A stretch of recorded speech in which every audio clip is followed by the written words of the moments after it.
Okay, good evening. Welcome to this week's Parsha, Parshas Noach. Some very interesting ideas that I'm looking forward to share with you. The first is a Ramban. If you're listening online, please email me at j.golker@gmail.com and I'll send you the handout. The Ramban, it's actually in last week's Sedra, but it deals very much with issues in this week's Parsha. It's the Ramban in Perek Hey, Pasuk Daled.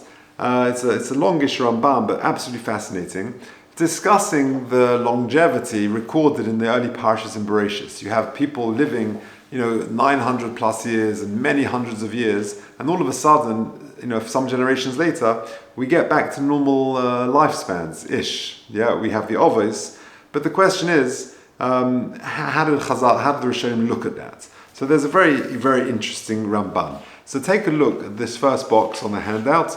So let's just go through this Ramban together, really fascinating. And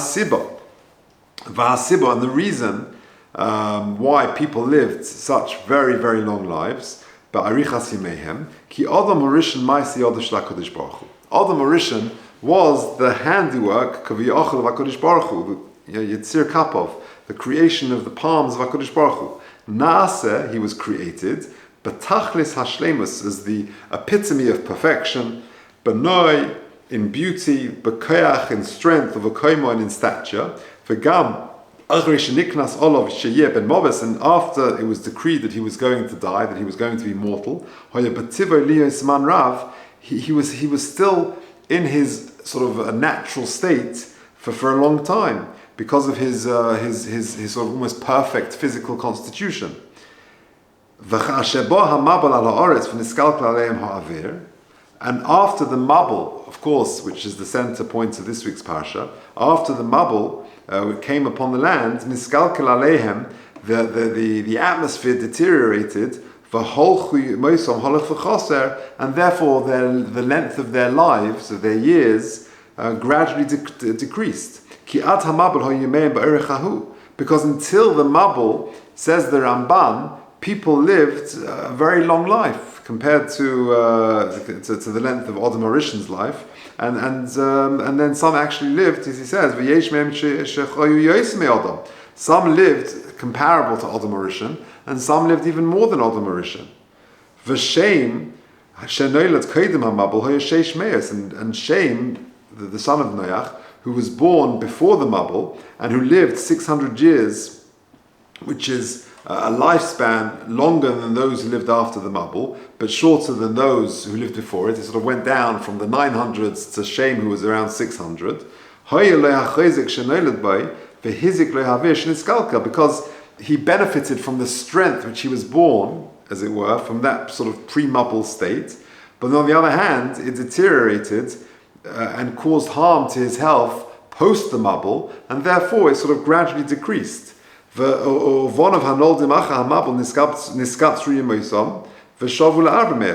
as for his own children who lived after the Mabul, it sort of gradually decreased further, and they lived, sort of 400 years. It gradually got smaller and smaller. And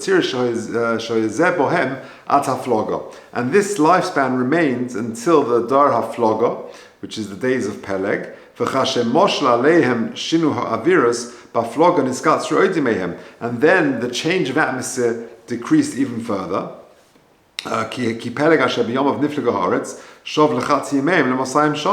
Because he only lived about 200 years.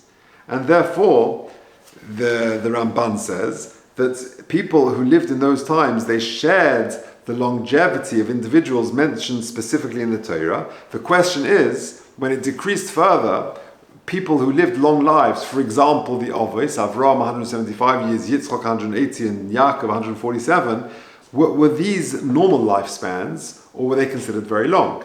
In other words, what was the norm in the times of the Ovis? Did they all live those long years? So says the Ramban, fascinating, V'nira ki b'deiros Avraham, Yitzchak, v'Yaakov hoya hayomim ba'om shivim v'shmenim shana. No. Most people lived a similar type of lifespan as today, 70 or 80 years, which of course, Kasha Hiski Moshe Rabbeinu b'tfilosai, like Moshe Rabbeinu mentions in the pasuk, which is of course a pasuk in Tehillim, that in Bigvurei Shmenim Shana, So a person lives 70 or 80 years. But the giants, the tzaddikim of those generations, they, because of their Yirah Shemaim, they lived more than the normal 70 or 80 years. They lived 147, 175, 180 years, that sort of time period. Ki Paro Toma al Yaakov, because Paro was amazed at the old age of Yaakov. V'hu hiflig lo b'yom b'mei avosov. And Yaakov told him that told him about the days of his parents. And I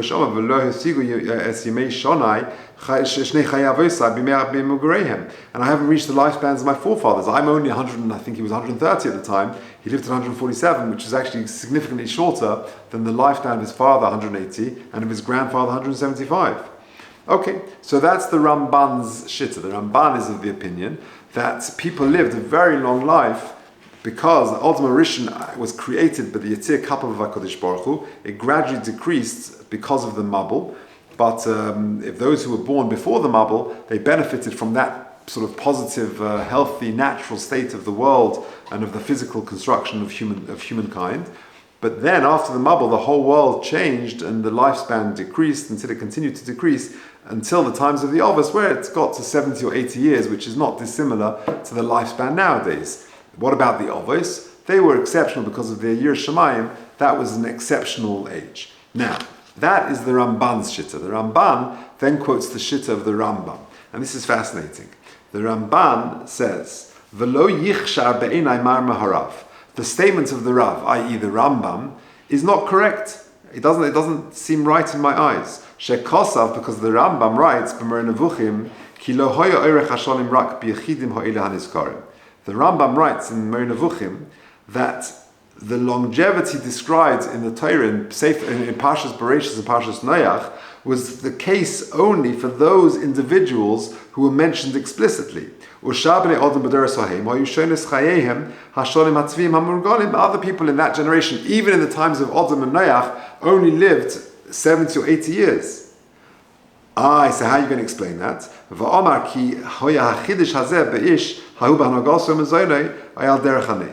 How do you explain that most people throughout those early generations, the 20 generations from Adam to Noach and then to Avraham, they lived 70 or 80 years, but there were some who were mentioned in the Torah who lived extraordinarily long lives. How do you explain that? Says the Rambam in Mer Nevuchim, there was exceptions for individuals because of his conduct or his diet, or it was a miracle. In other words, this is the Rambam. I once heard Beryl Wine quote this Rambam, and Rabbi Beryl Wine said that the Rambam, who is known as the rationalist, you push the rationalist to a position that his position becomes almost irrational. The Ramban criticizes it. The Ramban says, really, that all the people lived 70 or 80 years, but those people who lived, who looked after themselves, they exercised and they ate well, and they could live many hundreds of years. How could that be? V'hine eli divrei ruach, says the Ramban, very critically of the Rambam's opinion, these words are sheer conjecture. V'lomo yeh hanes hazeh bohem. Why did these people benefit from this miracle? They weren't particularly exceptional people that were deserving of the miracle. And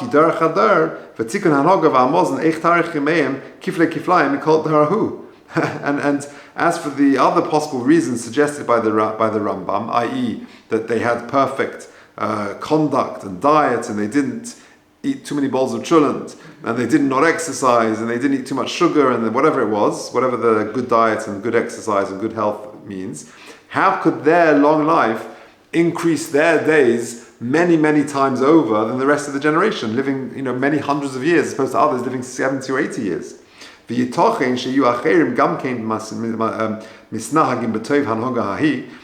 furthermore, if conduct and diet could extend life enormously, then it would be possible for others to also conduct themselves according to the manner of healthy lifestyle. So why didn't all of mankind do that? I guess the Rambam would just say because some people didn't exercise and didn't have healthy lifestyles.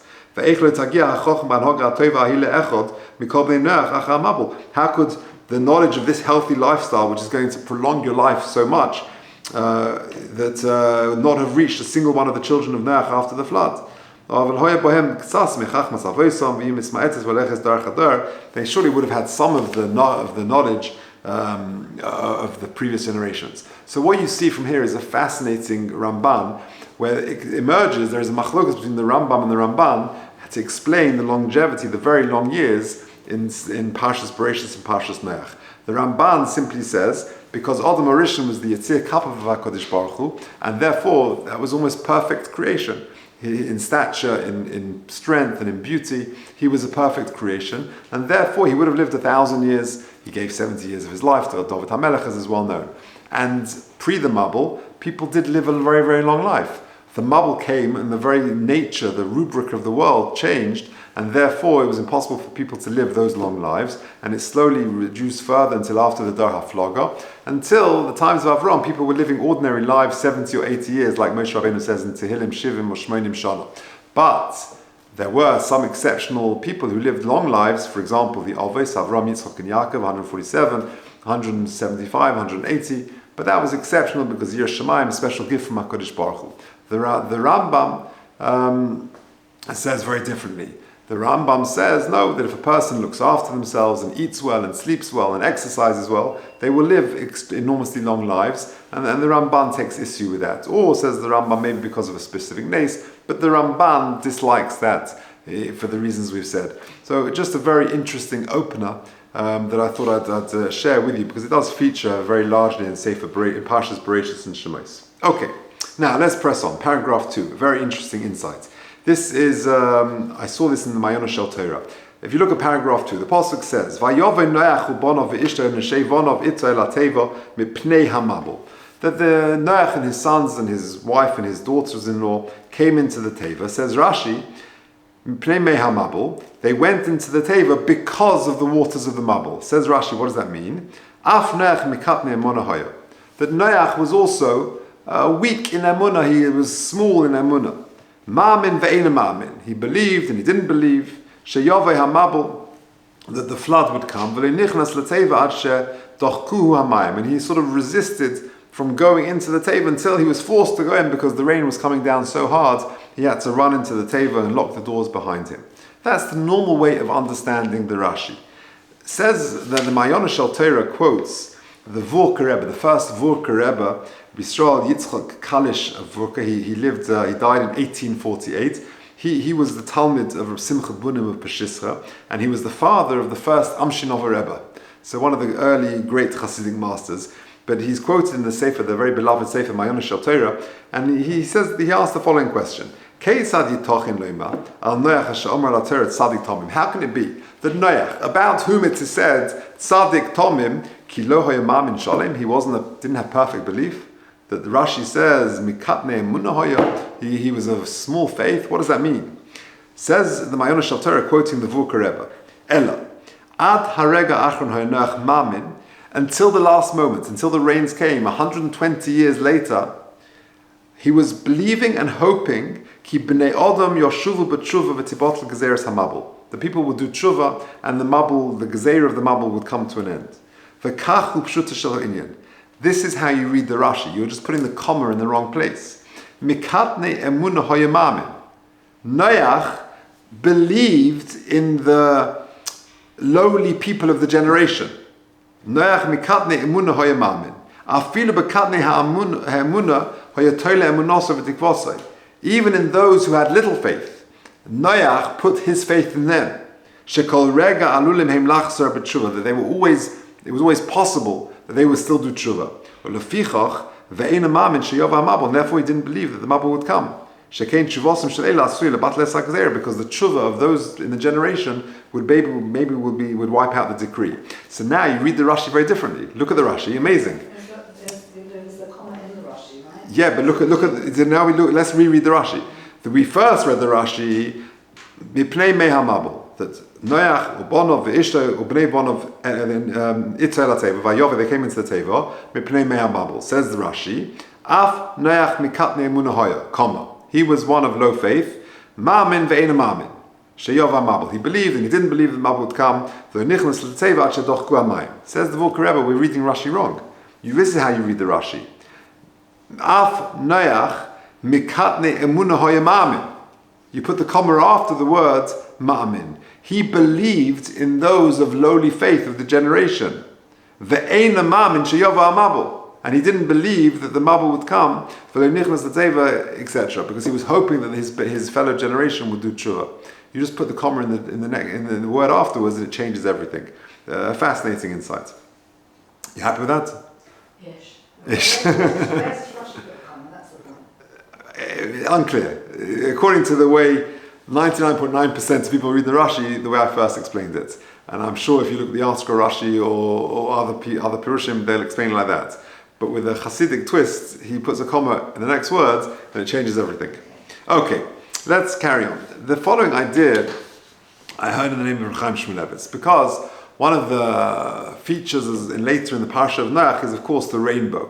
The Pasuk says in Perek Tes, in the bottom box of the page, Es kashti nosati be'onon. I put my rainbow be'onon in the cloud, v'hois lo'is bris beini uvein ha'aretz. And it'll be a bris, a covenant between me, says Hashem, and the whole of mankind. V'hoya ba'anin onon al ha'aretz v'niros ha'keshes be'onon v'zocharti es bris, etc., etc. Says Rashi, when it comes, it crosses my mind to destroy the world, I'll remember that I made this covenant and I won't destroy the world. And that's why when we once had a shiur on it, it's, in previous years, all the halachas of a rainbow, can you tell other people? Because it's really a bad sign, because you're telling people that Kodesh Baruch Hu wants to destroy the world. Says Rabbi Shmulevitz. Now he quotes, I saw this in a sefer called L'Sitcha Elyon. It's a beautiful sefer. It brings together more musari ideas. It's really a very precious sefer. He says the following, top of the next page. Hadvarim strichen Talmud. HaKadosh Baruch Hu's got to have a sort of you tie a knot in your tie to remind yourself of something. HaKadosh Baruch Hu's got to put a rainbow in the sky to remind him that he made a bris. His Ba'agon Chaim Shmulevitz Zatzal, Rosh Yeshivas Meir. HaKadosh Baruch Hu rotz lelamed es ha'adam. That HaKadosh Baruch Hu wanted to teach us a lesson. When a person has a moment of inspiration, that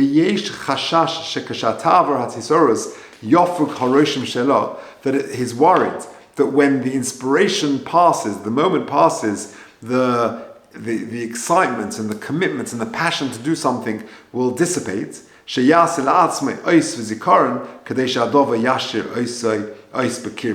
A person should do something tangible. He'll do something concrete. That moment of inspiration will last for a long time. Therefore, says Rabbi Shmulevitz, HaKadosh Baruch Hu makes a rainbow not to remind him, but to remind us that as soon as you have a moment of inspiration, you're not going to destroy the Jewish people. Act on it. Do something concrete there and then, and that way, that moment of inspiration will last. Now, you see this elsewhere. The Pasuk says in Parshas Noach, interesting. Yaakov Avinu has his dream. The Pasuk says, "Vayashkem Yaakov b'boker vayikach es ha'even asher somer shasosov vayosem oso matzeva v'yitzok shemen al risha." Yaakov has his famous dream with the malachim going up and down. He wakes up in the morning and he takes the even. And he makes a matzeva. Contrary to common misconception, says the Ramban, people think he woke up, he took the rock, he made a matzeva there and then, and that was the monument to remind him of all time.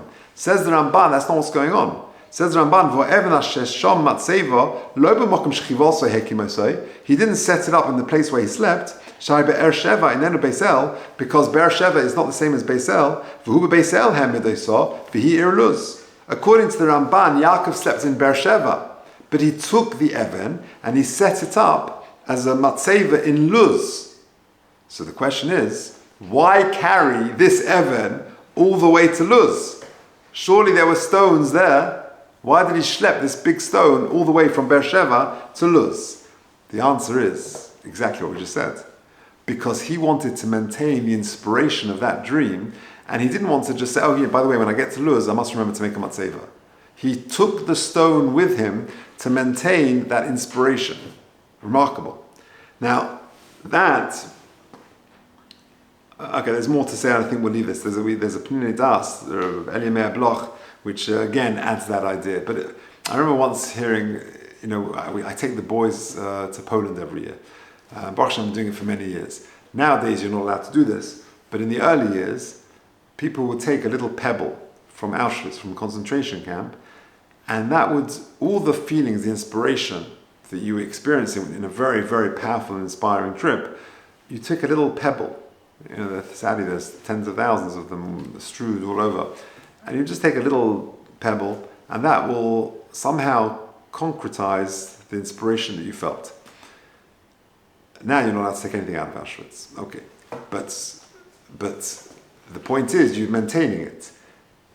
The idea is exactly what he's saying. The idea is, that's what Yaakov Avinu did. He took the matzeva with him because he acted on that feeling of inspiration, so he could almost like bottle it and use it further on. I remember in school years ago, you should live and be well, I have a fresh name of Dr. Gerber, always used to say, the Pasuk says in Tehillim, Mi yale b'har Hashem, who can rise to the mountain of Hashem, u'mi yokum b'mkom kodshay. Beautiful Pasuk. He used to say, Mi yale b'har Hashem is quite easy. We all have moments of inspiration at various stages in our life, throughout the year, throughout our lives, where we are oile b'har Hashem. But the key is not to be oile b'har Hashem, it's mi yokum b'mkom kodshay. Who can maintain it? Who can stay there? And that's really the kunz of life, to maintain the moments of inspiration. And that's really what HaKadosh Baruch Hu is telling us. The way to do it is to act on those moments of inspiration. He made a keshes, not to remind himself, he doesn't need reminding, but to remind us that we need to do acts to maintain that inspiration. And that's what Yaakov Avinu did as well.